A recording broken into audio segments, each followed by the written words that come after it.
नमस्कार, आप देख रहे हैं श्री न्यूज। मैं हूं अलकशफ। आइए शुरू करते हैं खबरों के सफर को।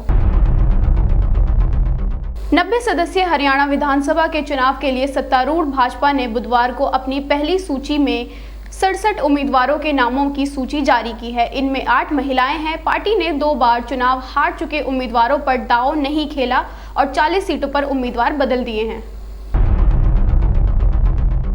भाजपा ने 9 विधायकों को दोबारा टिकट दिए हैं। जिन पूर्व मंत्रियों को दोबारा चुनाव लड़वाने का निर्णय लिया है उनमें विपुल गोयल और राव नरबीर के अलावा कलायत से कमलेश ढांडा शामिल हैं। सोनीपत से पूर्व मंत्री कविता जैन, पूर्व मंत्री कर्णदेव काम्बोज, पूर्व मंत्री कृष्ण कुमार बेदी के टिकट काट दिए गए हैं। हरियाणा चुनाव में भाजपा ने 3 पूर्व मुख्यमंत्रियों के वंशजों पर विश्वास जताया है। भूतपूर्व सीएम राव बीरेंद्र सिंह की पोती और केंद्रीय राज्य मंत्री राव इंद्रजीत सिंह की बेटी आरती राव अटेली से चौधरी भजन लाल के पोते भवन बिश्नोई को आदमपुर और चौधरी बंसीलाल की पोती श्रुति चौधरी को तोशाम से टिकट दिया है। हरियाणा चुनाव में भाजपा ने अपनी सूची में 2 मंत्रियों सीमा त्रिता और डॉक्टर बनवारी लाल की सीट होल्ड पर रखी है। भाजपा ने 3 मंत्रियों बिजली एवं जेल मंत्री रणजीत सिंह चौटाला, खेल एवं वन राज्य मंत्री संजय सिंह और सामाजिक न्याय एवं अधिकारिता राज्य मंत्री विशंबर वाल्मीकि को टिकट दिए हैं। हरियाणा विधानसभा चुनाव में कांग्रेस और आम आदमी पार्टी गठबंधन के लिए बातचीत कर रही है। कथित तौर पर इस गठबंधन के लिए सहमति मिल चुकी है। दोनों ही दल विपक्ष के इंडिया गठबंधन का हिस्सा भी हैं। हरियाणा की 90 सीटों वाली विधानसभा में कम सीटें होने की वजह से राज्य की हर सीट पर जीत काफी अहम है। उत्तर प्रदेश के मुख्यमंत्री योगी आदित्यनाथ के आदेश पर बहराइच के जंगल में आदमखोर भेड़ियों को मारने के लिए 9 शूटरों की एक विशेष टीम तैनात की है। इस टीम में वन विभाग और पुलिस के शूटर शामिल किए गए हैं। स्पेशल टीम में शामिल किए गए शूटरों में 6 वन विभाग से हैं जबकि 3 यूपी पुलिस से हैं। मैनपुरी के करहल में एक सभा के दौरान मुख्यमंत्री योगी आदित्यनाथ ने मंगलवार को करहल में कहा था कि गुंडई और अराजकता सपा की डीएनए में है। कन्नौज का नवाब ब्रांड सपा का असली चेहरा है। कन्नौज में किशोरी से दुष्कर्म के आरोप नवाब सिंह यादव सपा नेता हैं और उसका डीएनए रिपोर्ट पॉजिटिव आया है। इस पर अखिलेश यादव ने एक्स पर लिखा कि आरोप लगाने से पहले फुल फॉर्म को जान लेते हैं। डीएनए का मतलब डीऑक्सराइबोन्यूक्लिक एसिड होता है।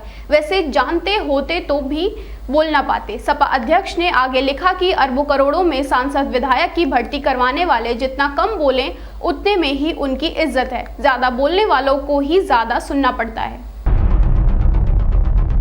सीएम योगी ने अखिलेश पर निशाना साधते हुए कहा कि बुलडोजर पर हर एक व्यक्ति का हाथ सेट नहीं हो सकता है। उन्होंने कहा कि माफिया के आगे नाक रगड़ने वाले बुलडोजर क्या चलाएंगे और वो ये बात जानते हैं। अखिलेश यादव ने सीएम योगी के बयान पर पलटवार करते हुए कहा कि बुलडोजर में दिमाग नहीं स्टीयरिंग होती है। अब स्टीयरिंग कब दिल्ली वाले या जनता खींच ले ये पता नहीं।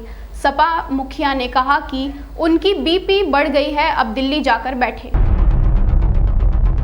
उत्तर प्रदेश सरकार ने अपर्णा यादव को राज्य महिला आयोग का उपाध्यक्ष नियुक्त किया है। अपर्णा यादव समाजवादी पार्टी के संस्थापक मुलायम सिंह यादव की छोटी बहू हैं। 2 साल से अधिक समय बाद अब अपर्णा यादव को बड़ी जिम्मेदारी दी गई है, तो ऐसे समय में जब यूपी की 10 विधानसभा सीटों पर उपचुनाव होने वाले हैं। डेरा सच्चा सौदा के प्रमुख राम रहीम की 21 दिन की फरलो खत्म हो गई है। इसके खत्म होते ही राम रहीम को फिर से रोहतक की सुनारिया जेल में भेज दिया जाएगा। दरअसल 13 अगस्त को राम रहीम को जेल से रिहा किया गया था और उसे उत्तर प्रदेश के बागपत में बरनावा आश्रम में रहने का आदेश दिया गया था। फरलो जेल में बंद कैदी को कुछ समय बिताने के बाद उसके अच्छे आचरण और अनुशासन को बनाए रखने के लिए कम समय के लिए छोड़ा जाता है। इसे कैदी का अधिकार माना जाता है। ये छूट कैदी को अपने परिवार से मिलने और सामाजिक संबंधों को सुधारने का मौका देती है। दिल्ली के साकेत मेट्रो रोड का हाल जरा सी बारिश में ही बेहाल हो गया है। लोगों का कहना है कि सड़क पर पानी भर जाने की वजह से उन्हें वाहनों को दूर खड़ा करना पड़ता है और पैदल ही वहां से आना जाना पड़ता है। वहीं यहां से गुजरने वाले पैदल यात्रियों को भी खासी परेशानियों का सामना करना पड़ रहा है। कोलकाता में आरजीकर मेडिकल कॉलेज की ट्रेनी डॉक्टर की बलात्कार और हत्या के विरोध में सैकड़ों लोग सड़कों पर उतरे। रात 9 से 10 बजे के बीच प्रदर्शनकारियों ने घरों की बत्तियां बंद करने की अपील की थी। इस दौरान राज्यपाल सीवी आनंद बोस ने भी राजभवन की बत्तियां बंद करके विरोध को अपना समर्थन दिया। महोबा में पुलिस चौकी से चंद कदमों की दूरी पर 2 नकाबपोशों के द्वारा एक युवक को गोली मारने का मामला सामने आया है। गोली ढपलाना निवासी 25 वर्षीय आसिफ के हाथ में लगी, जिसके बाद उसे घायल अवस्था में भर्ती कराया गया। फिलहाल पुलिस इस मामले को संदिग्ध बताते हुए जांच कर रही है। पेरिस पैरालंपिक 2024 में भारतीय खिलाड़ियों का दमदार प्रदर्शन जारी है। इसी कड़ी में तीरंदाज हरविंदर सिंह ने गोल्ड मेडल जीत लिया है। पैरालंपिक के इतिहास में भारत ने पहली बार तीरंदाजी स्पर्धा में स्वर्ण पदक जीता। 4 सितंबर यानी बुधवार को मेंस इंडिविजुअल रिकर्व ओपन के फाइनल में 33 वर्षीय हरविंदर ने पोलैंड के लुकास स्वेज को 6-0 से हराया। मौजूदा पैरालंपिक गेम्स में भारत का ये चौथा गोल्ड मेडल रहा। हरविंदर की गोल्ड मेडल के साथ ही भारत के पदकों की संख्या अब 22 हो गई है। भारत अब तक 4 गोल्ड, 7 सिल्वर और 11 ब्रॉन्ज मेडल जीत चुका है। दिल्ली में शिक्षक दिवस पर 50 टीचर्स को नेशनल अवार्ड से सम्मानित किया जाएगा। दरअसल पूरा कार्यक्रम का शुभारंभ राष्ट्रपति द्रौपदी मुर्मू के द्वारा होगा। पाकिस्तान और अफगानिस्तान को एक बार फिर आमने सामने देखा गया। दरअसल दोनों देशों के सीमा पर गोलीबारी की घटना सामने आई है। सैनिकों पर गोली चलाई गई, जिसमें एक सैनिक की मौत हो गई।